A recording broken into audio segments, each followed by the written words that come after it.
पानी बरसाना बाबा धान बोआगे, तुर दया के आसमां किसान रोआगे। तुर दया के आसमां किसान रोआगे। गिरौदपुरी वाले बाबा सुन ले अरदास, सूखत खेत ला बचा ले रख ले मोर लाज। गांव के किसान सब जोड़ के हाथ खड़े, आकाश ला ताकत है आँखी में आंसू भरे। बाबा जी से कही थे, बाबा जी से कही थे अब तो हरियर कृपा त्वार। बरखा के बूंद गिरा दे हरियो हरियर होए घर द्वार।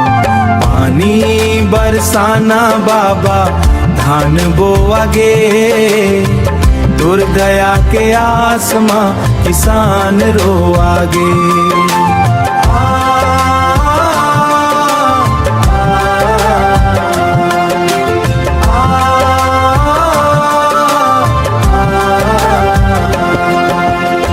सादा झंडा लहराए गूंजे सतनाम, बाके जयकारा से भर के सब धाम।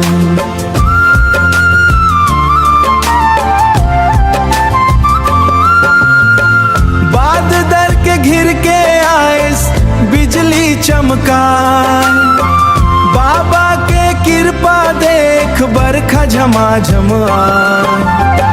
धान के बियासी होइस खुश हो गे किसान, नाचे गावे गांव भर लेके बाबा के नाम।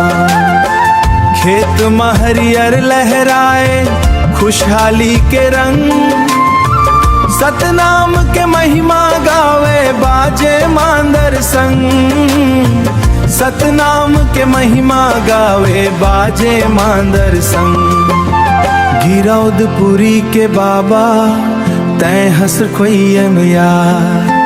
पानी बरसाना बाबा धान बोआगे, तोर कृपा ले गांव भर हंस पीर पार हिरीवार।